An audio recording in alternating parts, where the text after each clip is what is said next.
Pakistan trying to now rebuild the razed Lashkar headquarters, Muridke, remember, one hub of Lashkar-E-Taiba that even Pakistan didn't expect will be hit. Indian precise coordinated airstrike right there, and this is in the Punjab province that was hit. Pakistan minister's visit for Lashkar solidarity. Pakistan to help rebuild demolished Lashkar-E-Taiba's hub as well. Remember that this is at a juncture. Is it just too much of a coincidence that the International Monetary Fund have recently started to transfer over $2 billion? If Pakistan otherwise has no money and needs to seek from IMF, where is the money coming from to rebuild these terror headquarters? Let's listen in first to statements coming in. कि यहाँ जो नुकसान हुए हैं, जिस तरह मस्जिद का हुआ है या दूसरी का इमारत का हुआ है, वो हुकूमत जो है वज़ीर आज़म साहब और आर्मी चीफ सैयद आसम अली साहब जनरल साहब वो कहते हैं हम खुद इसको दोबारा रिकन्स्ट्रक्ट करेंगे। मैं आपको ये बताना और साथ ही उनकी जो फैमिली है जो शहीद हैं या जख्मी हैं उनको भी उनको पूरा लुक आफ्टर किया जाएगा, उनके फैमिली को, बच्चों को। Listen in now to what Prime Minister Modi instead had said, how Operation Sindoor at this juncture is not going to be a rarity but a new normal. Operation Sindoor Bharat का new normal है। भारत पर आतंकी हमला हुआ, हम अपने तरीके से, अपनी शर्तों पर, अपने समय पर जवाब देंगे। I have Pranay Upadhyay who continues to be with us. Pranay, tell me this about what is it looking like when the Pakistan government says irrespective, and not just about air bases, but we'll try and rebuild these areas as well. These are of course designated open house terror outfits. What are you picking up? And am I thinking too much? Isn't it too much of a coincidence that IMF gives you a bailout because you have no money, but you have the money to rebuild these headquarters? This is a clear evidence, Pooja, of a collusion which Pakistan has been perpetrating, the Pakistan has been conducting and doing. This is the clear evidence. And in fact, this you may call it as a compulsion of the Pakistani establishment, which has been harboring these terror outfits and using them as tool of their foreign policy. But this is also a case which would help India's plea, India's case at the United Nations Security Council, because by stopping TRF's inclusion in the Security Council resolution, but by rebuilding these mosques, which are designated terror addresses in the United Nations Security Council 1267 list, which is a sanctioned list, Pakistan itself is obliged to act upon these terror addresses, and the cases are already there in Pakistani courts. So this clearly shows Pakistan's design. This is not only by default, this is also by design. Pakistan is doing it, and in fact, Pakistan, as they always do, they spoil their own case. And here comes the evidence that how Pakistan is perpetrating, harboring and exporting terror by building Markaz-E-Taiba, which is a designated address of Lashkar-E-Taiba, Jamaat-ud-Dawa, Falai Insaniyat Organization, TRF and whatnot.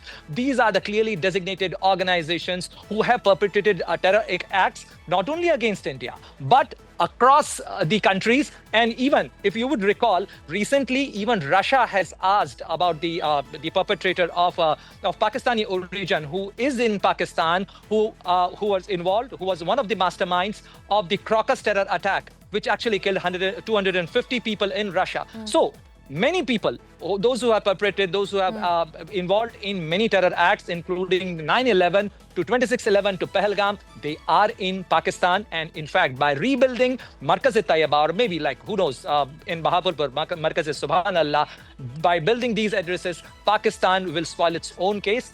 Thanks to them. That's a good point. That's a good point you're making, because can India in many ways also use this?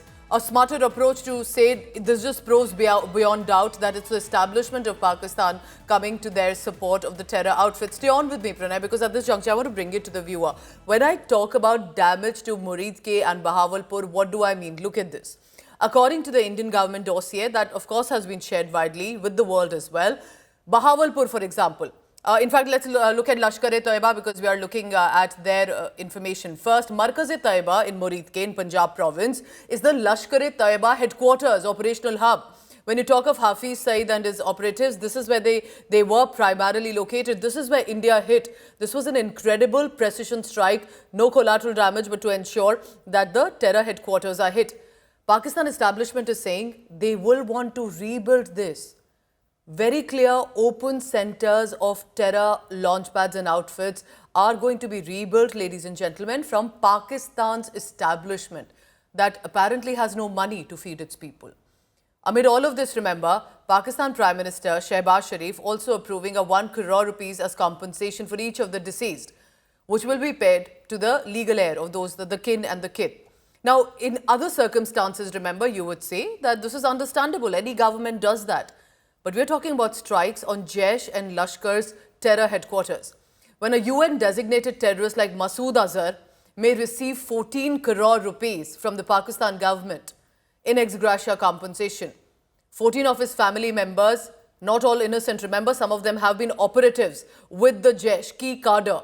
I want you to take a look at this report. What does it mean when the Pakistan government says anyone, irrespective, will get 1 crore rupees?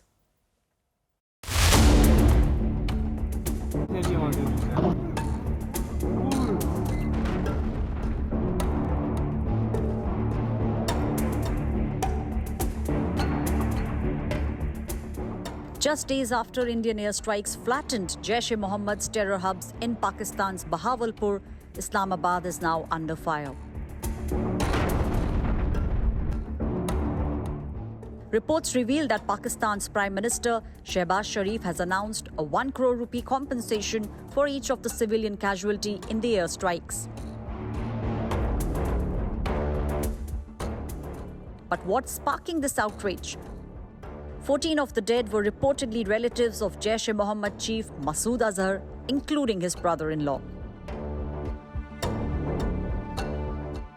If Azhar is the sole legal heir, as some of the Pakistani reports are suggesting, he may receive 14 crore rupees in taxpayers' money. A UN-listed terrorist could actually walk away with a multi-crore payout under a government compensation scheme, which is actually meant for civilian victims.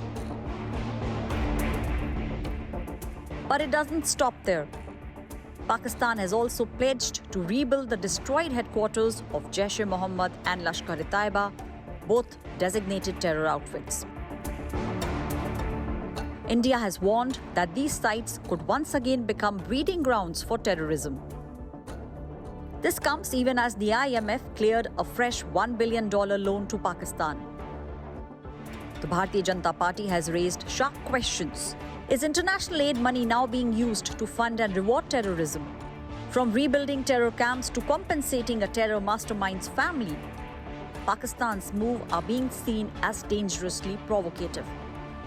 Islamabad continues to justify payouts that blur the line between victims and terrorists. Bureau Report, India Today.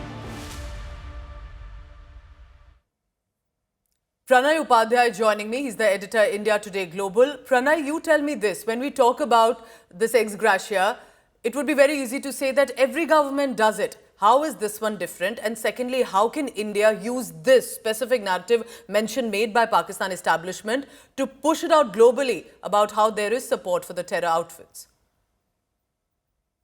Pooja, I'm sure you must be knowing that the people, those who are died at Muridke, people, those who died at Bahawalpur, they are not common civilians. They are terrorists. They are relatives of Masood Azhar. They are relatives of Hafiz Saeed. They are designated terrorists because we all have seen, the world has seen the picture of Hafiz Abdul Rauf conducting the namaz-e-janaza for Rauf Asghar, who is actually a terrorist, and many terrorists are relatives of Lashkar-E-Taiba chief Hafiz Saeed and their family members, or in Bahawalpur, Masood Azhar's relatives, those who have died there. This clearly shows the connivance, this clearly shows the collusion of Pakistani establishment, Pakistan's military. And this is not for the first time it has happened, Pooja. I'm sure you would recall in 2611, NIA's charge sheet clearly mentions the name of Major Iqbal, Major Samir, and Sajid Mir. These are the Pakistani ISI, Pakistani military personnel.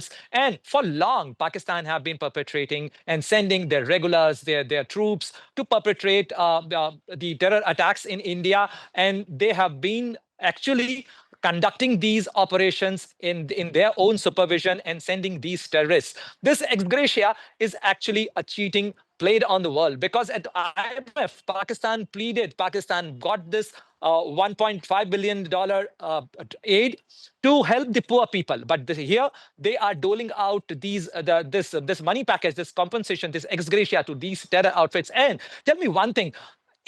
World is witnessing a double standard as far as the terror acts are concerned, because there shouldn't be a civilian in these terror organization headquarters. Who are these civilians and why would they be there? Because Pakistan should have acted upon these organizations. They should have shut their shops. But Pakistan not only helped them, Pakistan has been using them as their tool for foreign policy. They have been exporting terrorist organizations. And that's why this clearly shows the connivance and collusion of the Pakistani establishment. And that's why people are now talking about the kind of policies General Asim Munir is pursuing, that he is trying to become General Ziaul Haq 2.0 or Maulana Munir. Yes. Maulana Munir or General Ziaul Haq. But let's hope eventually Pakistan, we can only hope, can transform, become better, but the kind of people at the leadership of military and civilian leadership, we can see that's not happening. Pranay, thank you very much for now. Looking forward to your coverage with regard to all the global affairs.